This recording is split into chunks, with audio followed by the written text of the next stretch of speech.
you go spend time with employees and it's after some event where they heard, let's say, their leadership speak, what do they hold on to? They hold on to the nuggets of story that make that individual or individuals relatable.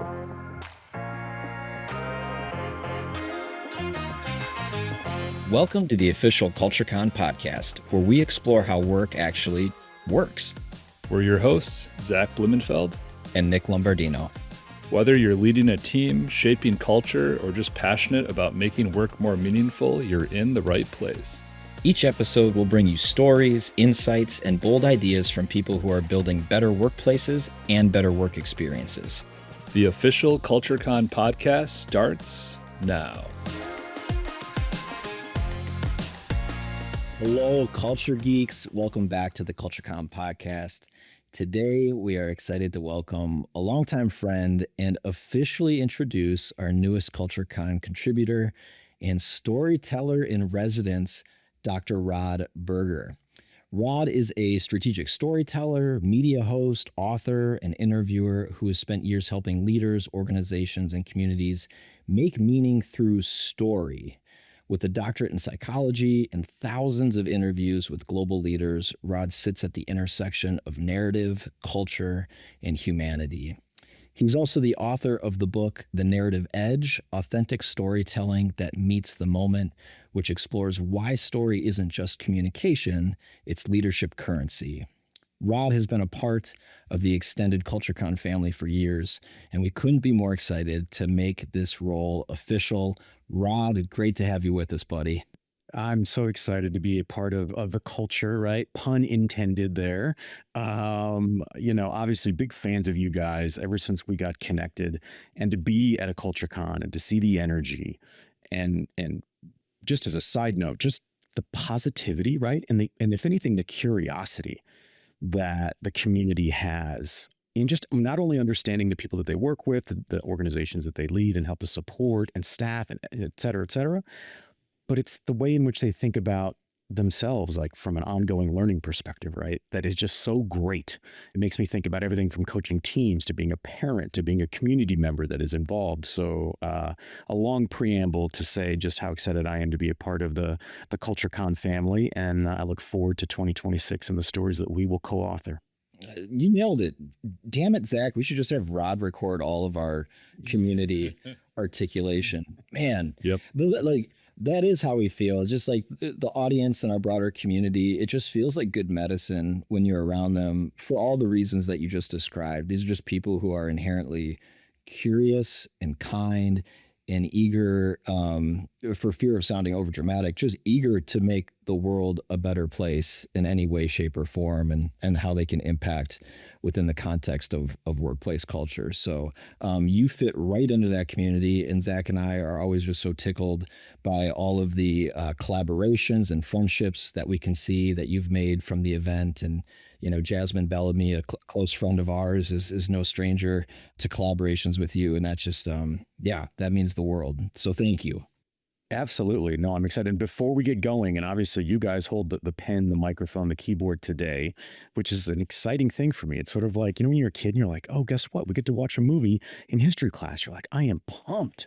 I want to be thoughtful about sort of sharing out. Look, this book is about the people and the stories that I have been lucky enough to be around. So I know we'll talk about it sort of during and after and in the promotion of this episode, but for those of you that are interested and would like a hardcover copy, I'm going to give away 5 signed copies. And so if you just find me on LinkedIn or Instagram under Dr. Rod Berger, just, send me a note that says either hardcover, or I'm going to also be giving away 5 audiobooks. So that was, when you talk about an experience, when I was asked to do the actual audiobook for someone who loves audio, I was like, are you kidding me? Yes. Well, you have the voice for it, man. I've been told that I have a voice, or no, a face for radio. Is that how the saying goes? That's the saying. Yep. That's the saying. I got a face for radio.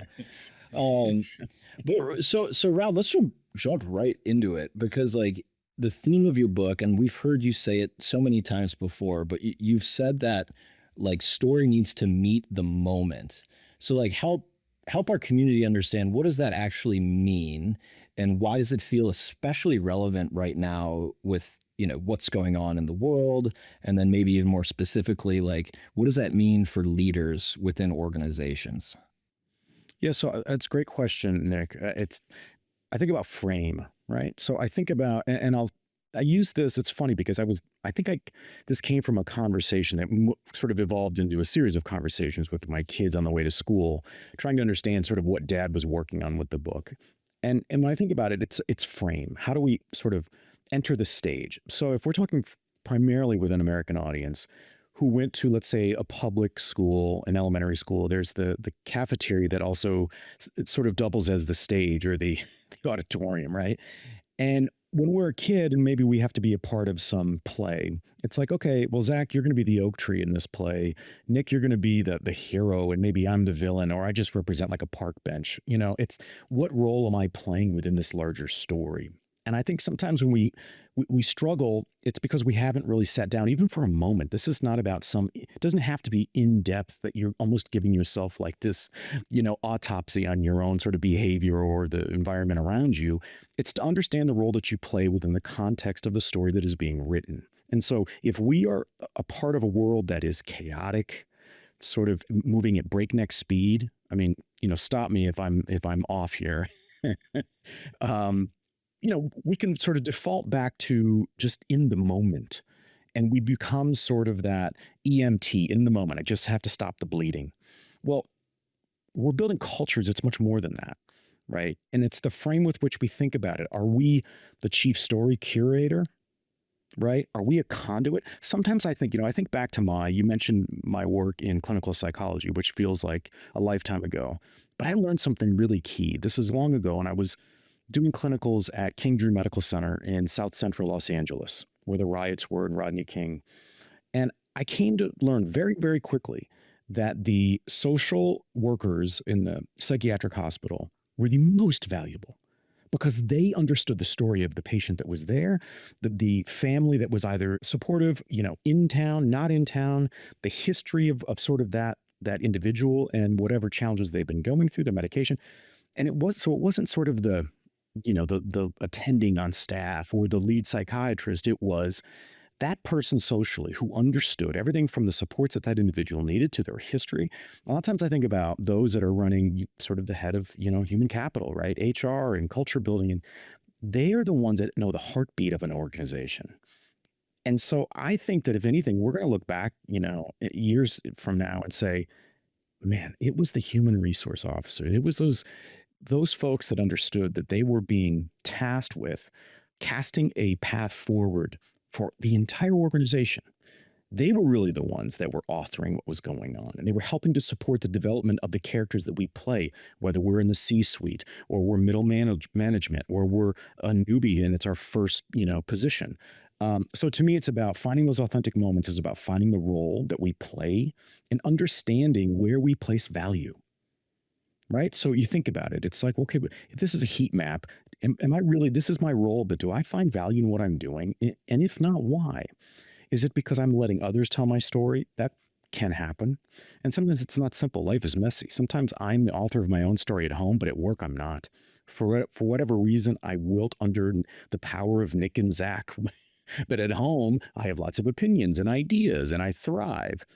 And sometimes just that awareness helps us frame. So I think that we are learning now that we are entering into an unknown frontier with AI and remote working and a global marketplace. And we're worried about being replaced or we're consolidated in some way.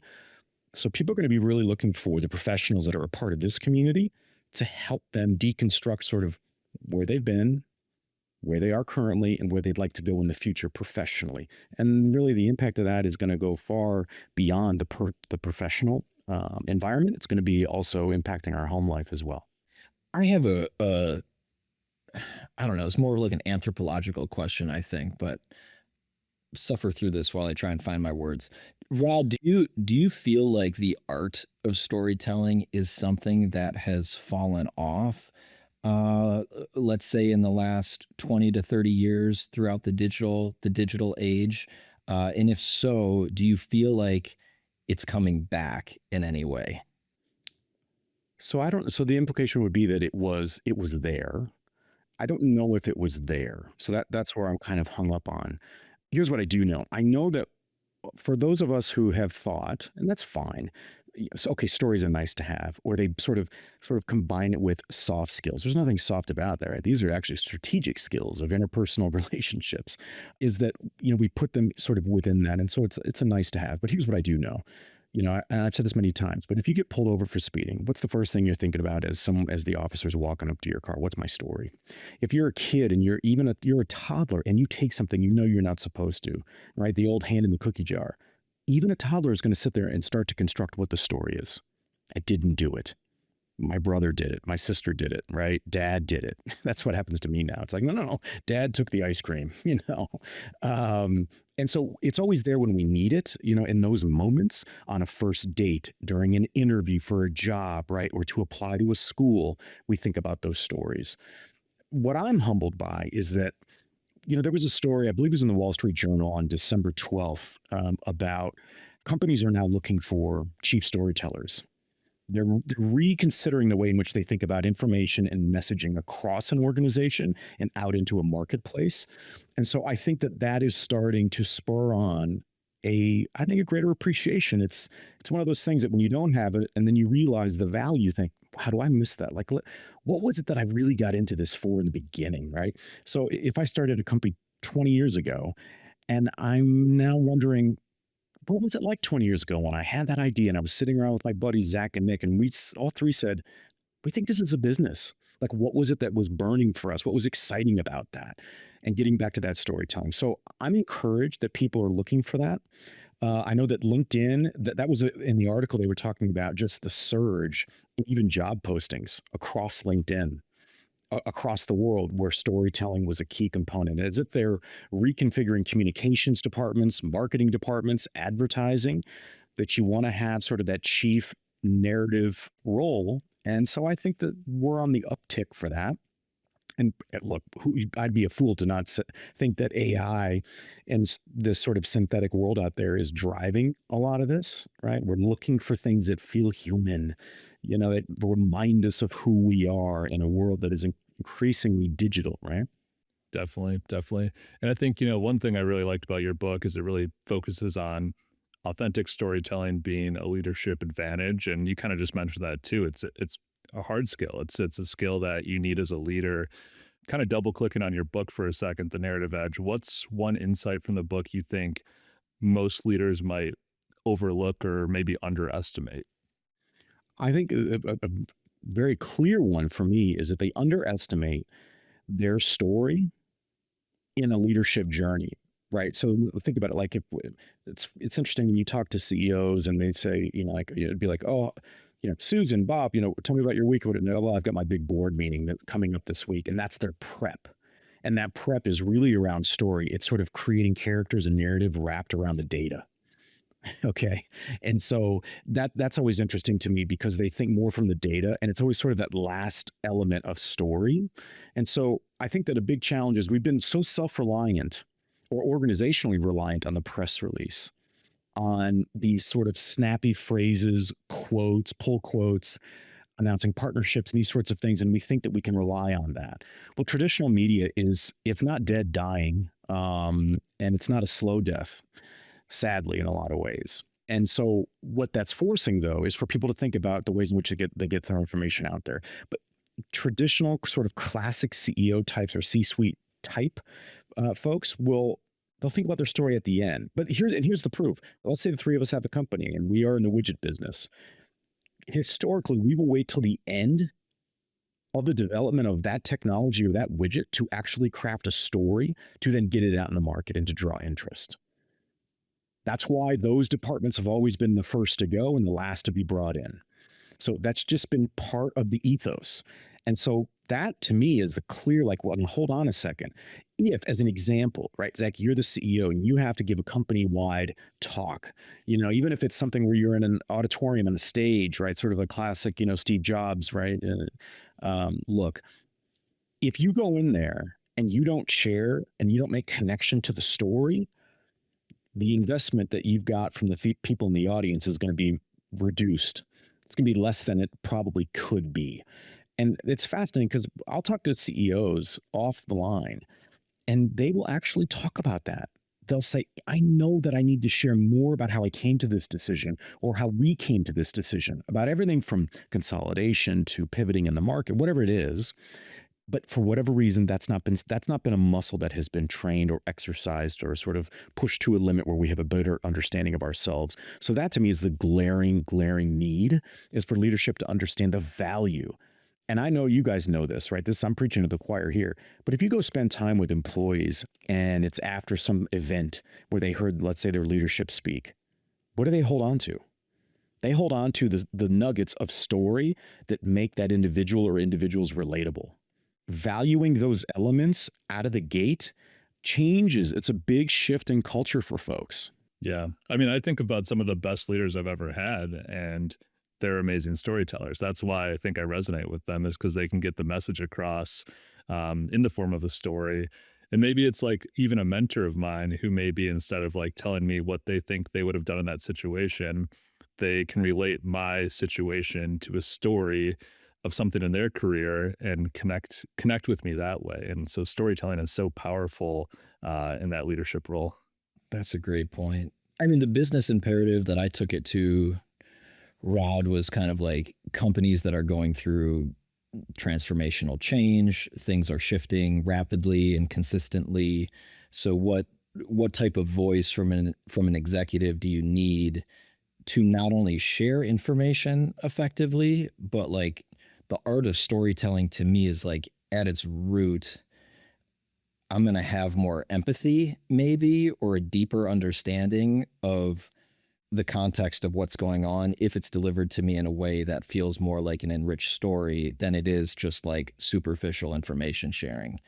And, you know, maybe that's representative of like, I don't know, where we are right now, the state of the world is I just feel like there's this huge chasm between people in having deeper empathy and understanding for one another's lived experience. Whereas in the past, maybe the art of storytelling was something that was more readily available or more people exercised it, and that chasm felt less so. But now it just seems like in this digital information age, we're just like constant stimulus, like fear, anger, like short antidote. It's like, I know me personally, I'm like craving for like a longer form, true story that I can latch onto, because I feel like that's the human experience. And for me to like really relate to somebody, that's how I want to consume it, is like in the art of a story. And I don't think that's any different from how employees or excuse me, leaders of companies should try and be able to get buy-in and help employees feel informed, is through that art. Yeah, I completely agree. Look, I think it's spurred sort of a thought from me when what you were saying there, Nick. It's a little bit like when we say, you know, like I always sort of, even before we got onto this episode, right, sort of dating ourselves. Zach and I were talking about phone books and Back to the Future, and kids going, you know, Dad, what is that book? I don't understand what that is. But I think it goes to sort of that notion of, you know, back when I was a kid, back in the late 80s, and we'd play outside. Right. We didn't have this sort of the wealth of opportunity to connect in all these different ways around the world on our phones, computers, TVs, all this sort of stuff. Right. So we play outside. And the only parameter we had was to come in before that sun crossed over the horizon line for dinner. That was our rule. That was the only rule, and or to stay in the neighborhood, maybe.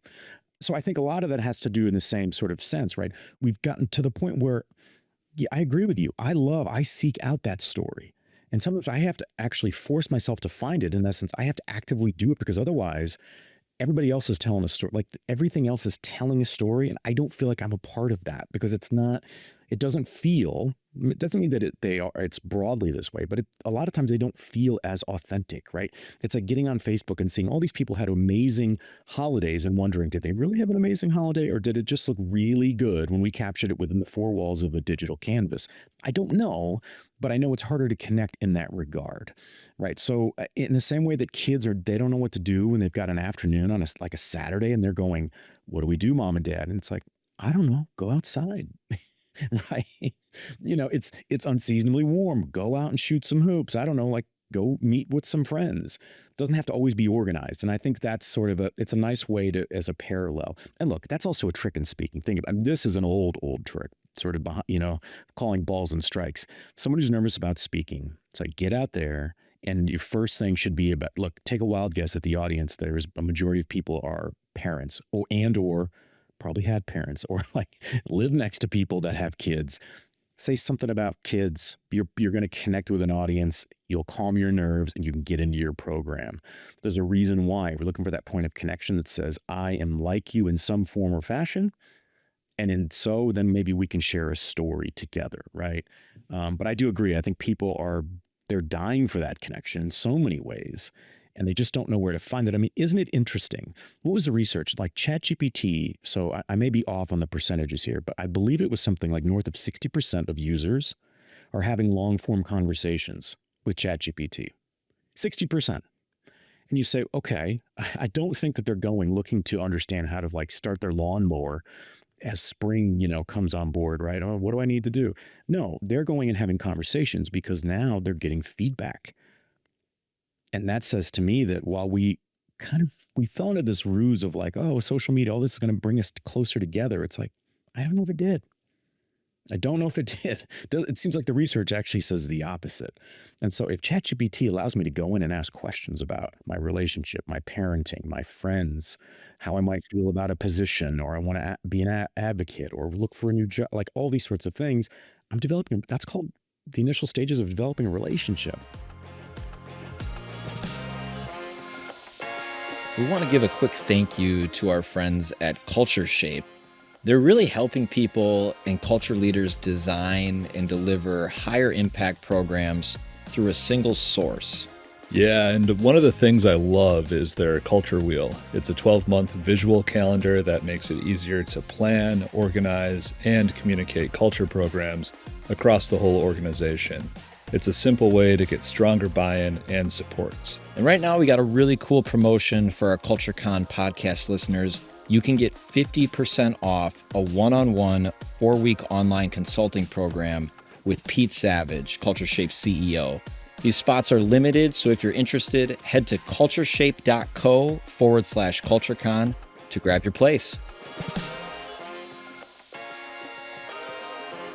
I mean, you just kind of hit on it right now, but for someone listening who doesn't maybe see themselves as a quote unquote storyteller, what's like one small way that they can start using story more intentionally in their work or in leadership?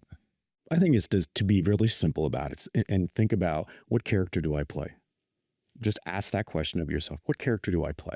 And if you want to extend it and say at work or at home, I'll give you an example. So there's an executive in the Nordics that I've known for a number of years and collaborated with him. And you know what he found out? This is so fascinating to me.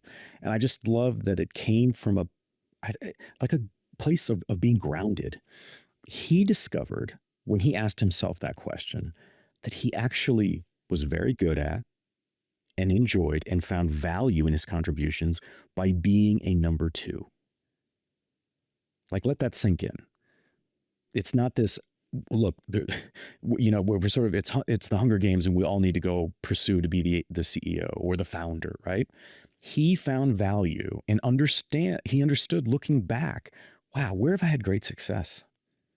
When I have been able to flourish and execute my thinking and my understanding of those around me that need support in different ways, maybe, than you might not see in a balance sheet, that's where I succeed. And that to me is really interesting. So it's, what character do I play? Because when you answer that, you may find that, you know what?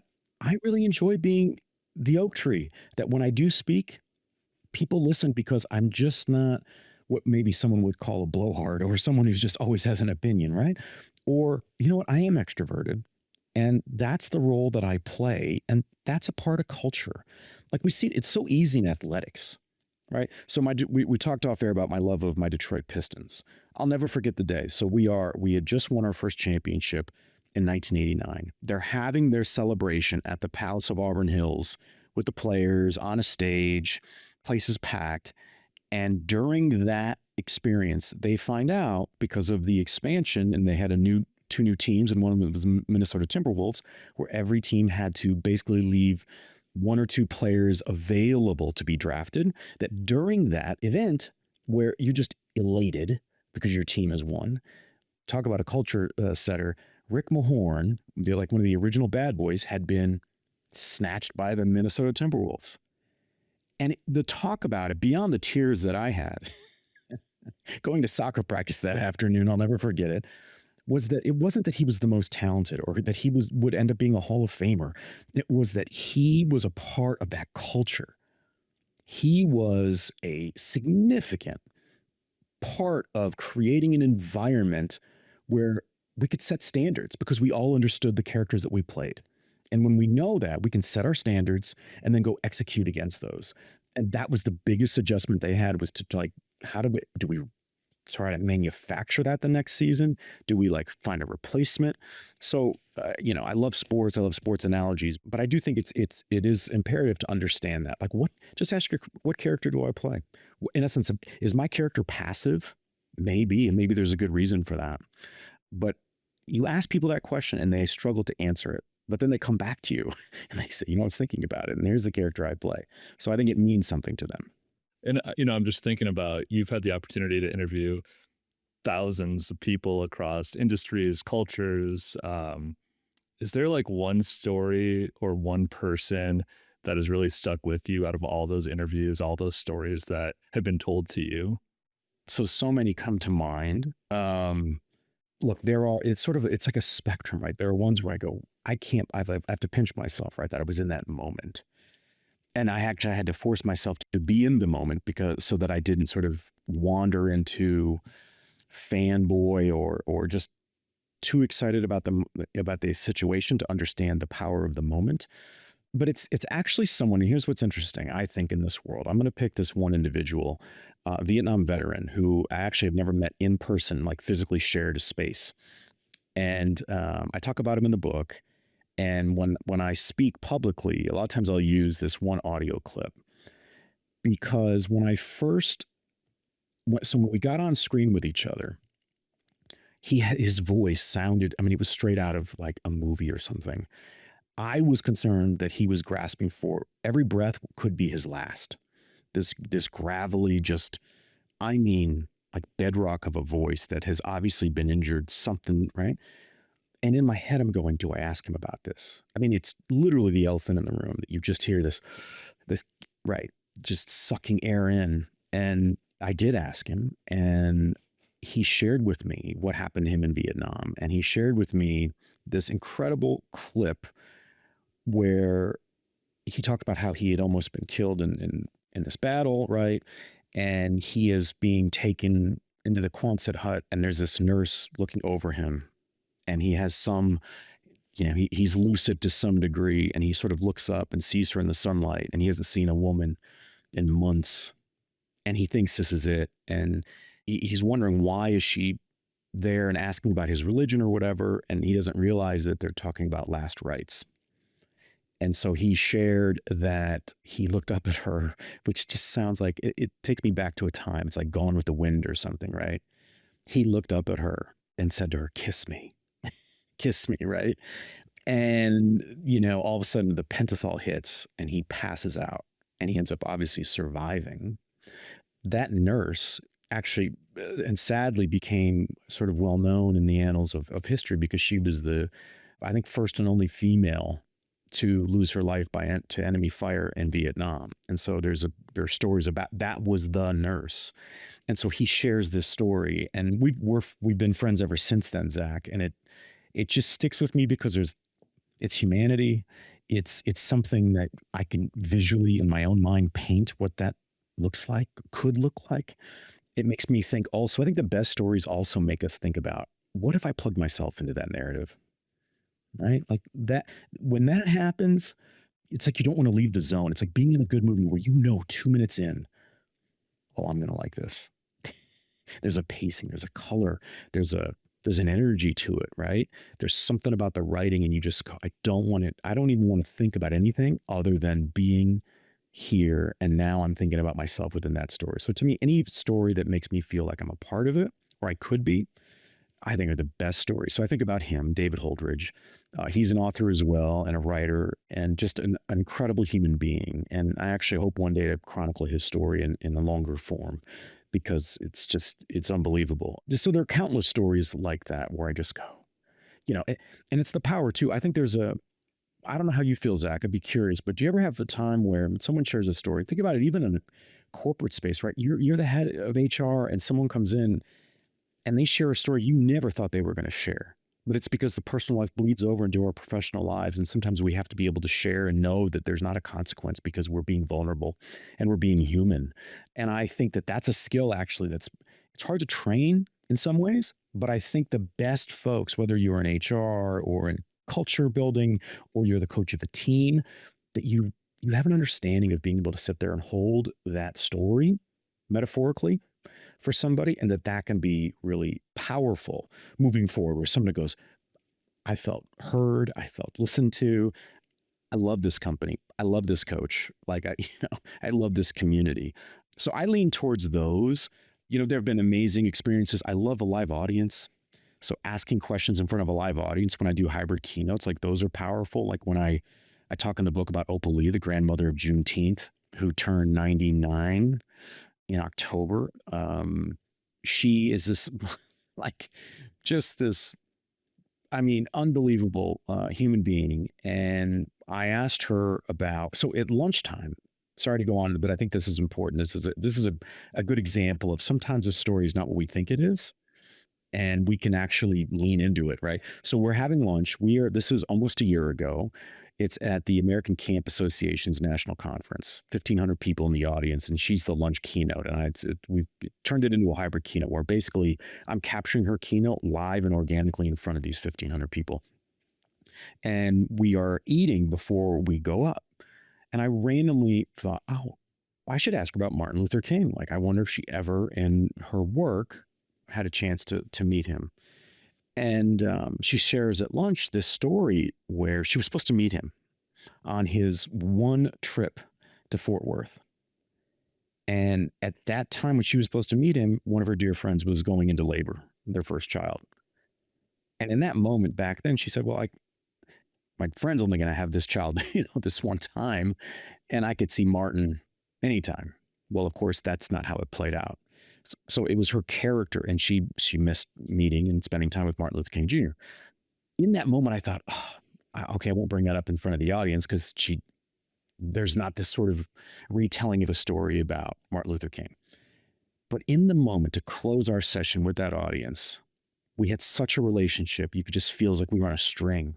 It was like synchronized swimming with the audience where they would ooh and ah and get quiet as Opal Lee was retelling these stories. I decided to share that as sort of a closing question and observation about her character, because it wasn't the story, but it was a story of significant importance about people's character, right? It's that elevator stopping between two floors and you could hear a pin drop. And so I just love that because I'm always learning. Like, that's the beauty of storytelling. You can never just sort of say, well, I've got it. No, sometimes a moment requires you to make an observation about something that most people would bypass. And it's that observation. It's highlighting an employee that would never be highlighted in sort of a typical scenario. And you go, wait a minute, what happened? That employee went back, felt better and more valued in what they're doing and contributing. And because of that, they felt the courage to be able to share an idea that's just been on their mind, which ended up being 18 months later, their key product or something, right? Like, those are the things that happen. So a long way of saying there's very few stories that don't excite me, Zach, but it's the ones that I feel like, wow, I want to be in that story. So one final question for you, and Zach will vouch for this because these are like my favorite questions to listen to. And you hear them a lot in sports where like your favorite athlete is getting interviewed and they're asked, who is your favorite athlete? Or it's your favorite musician. They're like, who do you think is the greatest drummer of all time? And they weigh in. So it's like your favorite person's favorite person type of thing. So we see you as like, you are a communication and storytelling expert. And I would love to know, who do you look up to, or who do you find so much inspiration from, past or present, that you think is just an incredible storyteller? So the first that came to my mind, and this individual doesn't know this, but his composition really sort of rode shotgun in writing the book, because I listened for every chapter, every word that was written, I was listening to. And this is broadly speaking, but Christopher Nolan, the director. And I don't know why in this stage of my life, but there's something about, I mean, I don't know, it's sort of like a fun little game. Could I spot a Christopher Nolan scene or movie without knowing the director? And I feel like I could, right? You sort of, so you're playing Trivial Pursuit with friends or neighbors or something, like, I feel pretty good about this category. But it's still maybe a coin flip. I feel like I could do that at a pretty successful clip. And it's because there's an appreciation for every moment, every vantage point, every like ray of light that's hitting a character or a building. And so by default, it's that storytelling combined with a Hans Zimmer and the score. And so that for me is really, really, I don't know, it's so impactful for me. Like this morning, I went to a coffee shop to do some writing and work on some different things. What am I listening to? I'm listening to that because it's one of the things that it gets me into a zone where it almost gives me permission to allow my creativity to swim freely, across the gray matter of my mind. And that is addicting for me. And the other person, sounds like this is a bit of a flip or a turn, would be Mitch Albom. So Tuesdays with Maury. So I think I've mentioned or whatever, but I grew up in Detroit. He won like Sports Writer of the Year, I don't know how many times in a row, 10, 12, whatever it was. He's one of the most successful writers in history. It's like his book, it's right on my desk here, but like this, The Little Liar by Mitch Albom. It's this great story. I love World War II stories, and it's this fantastic story about a young boy who learns the gravity of the truth versus a world where a lie holds more value. Super powerful. So I'm a big Mitch Albom fan. I think he sold like 40 million copies of books or something like that. So I know that I'm in good company with the rest of the audience saying that many people know him. So those would be the ones that really jump off the page for me. All right. Final question, probably the most important question. Is this the year the Pistons win it all? You know what? I am, this is with look, love the question, Zach, because I'm such a sports fan, and I romanticize the process and the journey that teams go through. And it's evolved because when I was growing up, I think I'm just a tick older than you guys, like players, there was no free agency. So people, like when you started to follow somebody, you knew they were going to be on that team for the foreseeable future, and you could really get invested. Now that's shifted greatly, and it becomes hard, right? Because I love all my Detroit teams. We just celebrated Sergei Fedorov for the Red Wings' 100th anniversary, and my Tigers have done well, and we're wondering about our pitchers and all these crazy things. And my Lions, while we had great expectations, injuries, everything else, this up and down with everything. But here's the beauty of it: I'll take that passion, even if it's in the sort of the agony of defeat as a fan, over not having that in my life, because it makes me feel human in every way possible. And that is a long way of saying that my Detroit Pistons are, for everybody who didn't believe or doesn't believe, I believe, my kids believe. And let me close with this, Zach, on this. In a world of free agency and people are always moving, it's even in work, people like stay somewhere a couple of years and they leave. What's awesome, for whatever reason, we now are in the sort of the third installment really of this bad boy sort of culture. We did 89 and 90. Then we had the going back to work in 04 when no one thought we could, when I lived in LA and the Pistons beat the Lakers in a gentleman's sweep. That was quite sweet. And now to have this team that is just as gritty, they could play in the 80s.